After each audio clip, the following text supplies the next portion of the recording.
Nakapagpaalam tayo, nakapagsilas din tayo.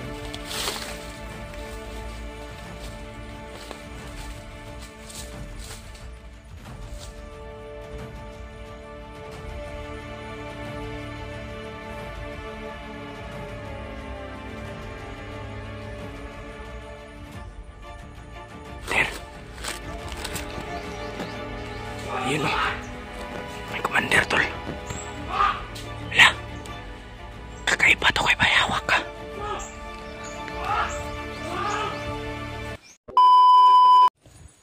Sa pagpalang araw sa inyong lahat mga tol. Sa pagpalang hapon, ay umaga pala. At proceeding po tayo ngayon mga tol no, sa pinagkasunduan namin ni Kyung na lugar. Iwan ko lang kasi hindi na nag-send si Kyung, hindi na nakapag-reply. Siguro tol ay naglalakbay na rin yun. At ako tol ay proceed na naman dun sa kinaroroonan niya. Diyos ko, sana lang tol ay makita na natin si Kyung kaagad. Mga ingay sa unahan tol. May mga may nag-uusapan.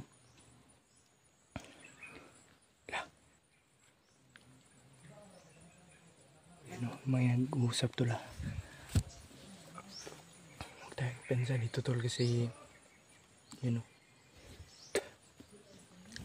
base sa narinig kong tol na narinig kong usapan kanina, hindi pa ako nakapag-video sa mga tauhan ni Bayawak tol. Ang narinig ko sa kanila doon ay ngayon daw darating yung kapatid ni Bayawak, yung bunsong kapatid ni Bayawak tol. Yung sabi nila ay baka ngayon daw ay darating na yun kasi kailangan talaga daw nila si Tabili. Yun yung pinaka abangan natin tol, kung darating ba ngayon. Tayo pensa tol. Hinihingi ko po ang inyong mga suporta tol no, sa bawat punasan natin yung camera natin tol kasi malabo. Diyos ko Lord, may usapan sa unahan tol at hinihingi ko po ang inyong mga taimtim na dasal at suporta sa aking bawat video. Ayan, maglab shoutout po kay Mami Eli. Love na love ko po kayo, mahal na mahal ko po kayong lahat ng pamilya natin. At maglab shoutout din tol sa mga solid supporters natin dyan at sa mga silent viewers, lalong lalo na maraming salamat po sa inyong walang sawang pagsuporta tol at pag-pray sa akin. Sobrang dami naman ng problema ngayon. Sige lang, kakayanin natin tol para sa ating kapatid. Surpin mo natin sa unahan tol, baka may kalaban kasi may nag-usap dyan. Nakapagpaalam tayo, nakapagsilas din tayo yan tol.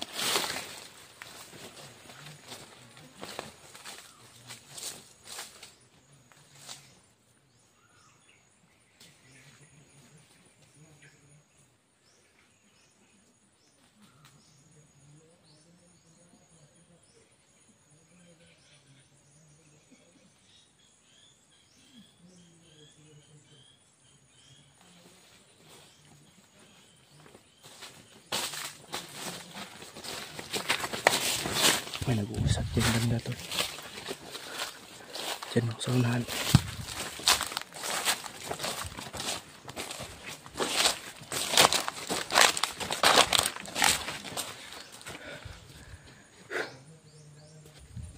Yan o. May nag-uusap tol. May nag-uusap dyan banda.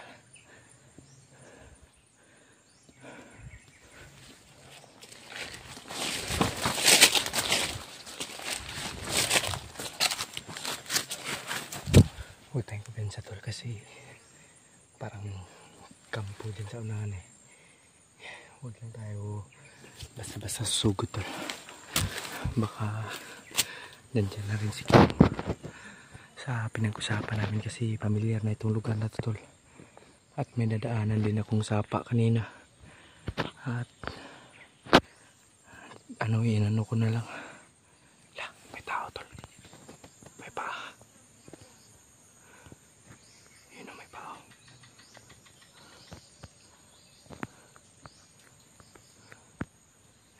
May paa tol. Huwag tayong kubensa tol.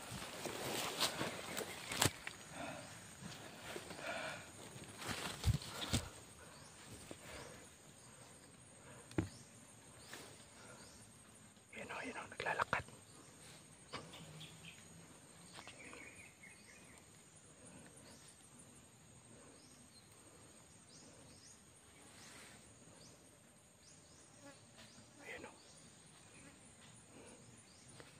Naglalakad tol.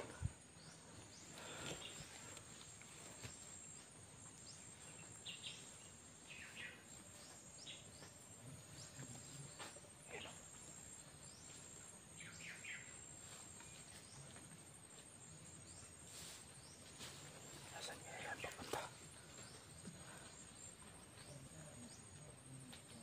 May nag-uusap dito tol. Madami siguro sila dito tol. Parang kuta nila to dito.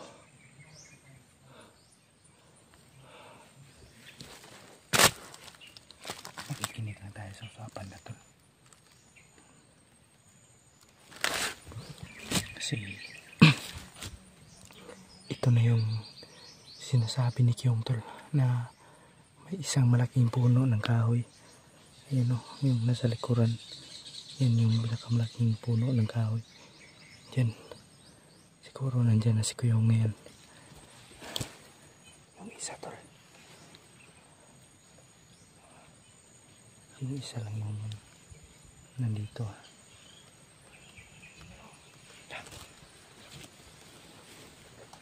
May nakapulang kapa tol. Sino kaya yan tol? May nakapulang kapa.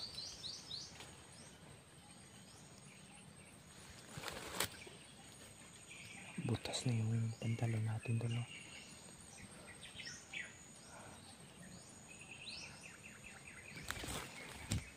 Tumahimik pa.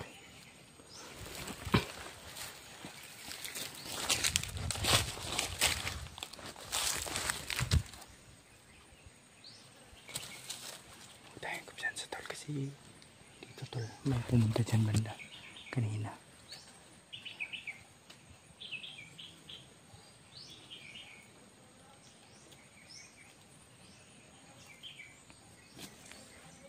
May ingay doon no. Asa kaya yung pumunta yung isa?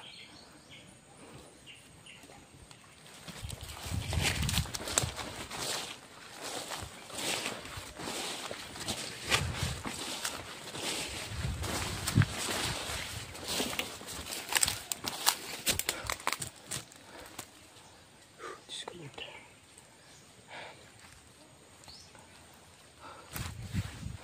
Napakasukal dyan tol. Doon ako galing sa bandang ibaba tol. May sapa doon banda. Yun yung nadaanan natin.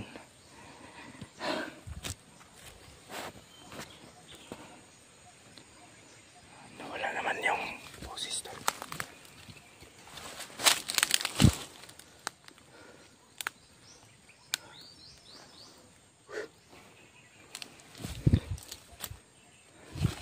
Sana tol makita na natin si Kyung ngayon kaagad tol. Kasi para mas madali namin makuha si Kuya P. Kasi wala na talagang update sa kanya tol. Simula nung nakuha ng Kyung yung cellphone sa kanya, yung bandido. At mas mabuti naman yun tol kasi hindi na kami mahirapan ni Kyung sa pagkontak. Kasi wala kasing cellphone si Kyung tol. Nasira siguro yung luma niya cellphone. Yung pinag-vlog niya noon.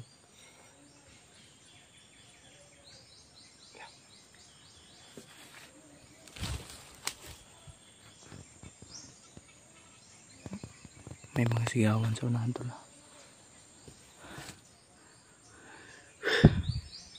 Kaya ba yung nararamdaman natin dito tol?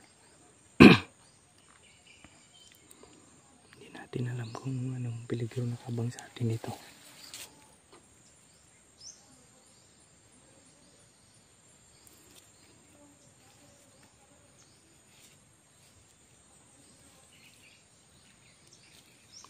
Makikiramdam muna tayo tol.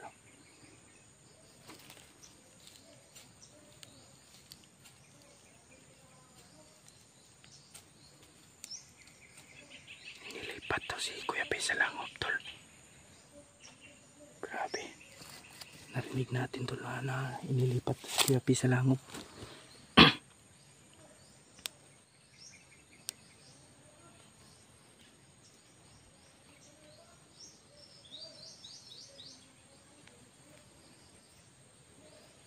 Yan, sumasama na naman yung panahon tol. Sobrang laki ng ulan.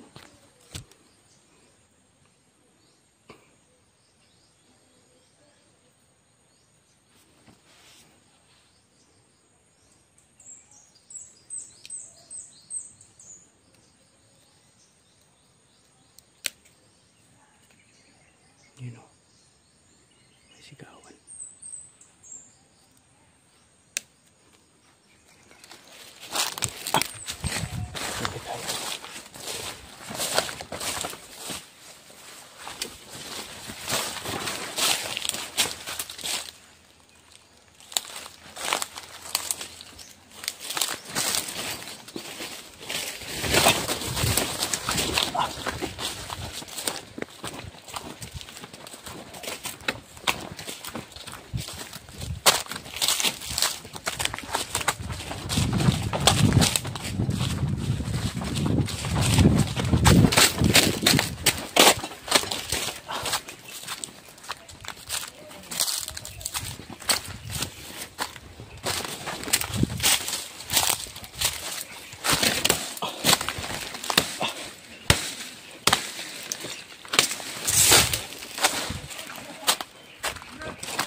May ingay sa unahan tol.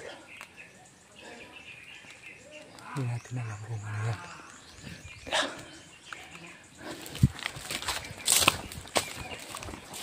Nagiging sa tol kasi marami.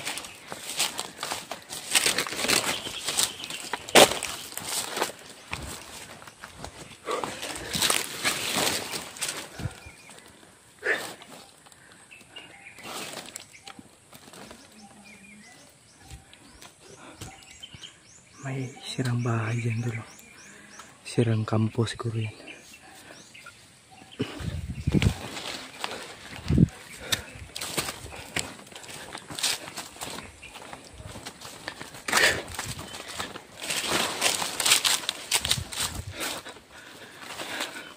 Sobrang lawak yung saging na natutol.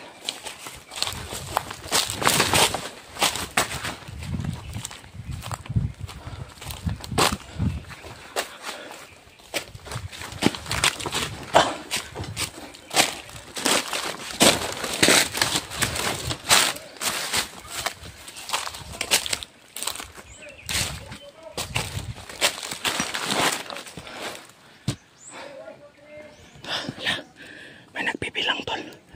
Ano kaya binibilang nila?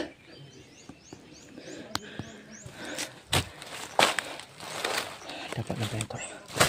Para hindi tayo pansin.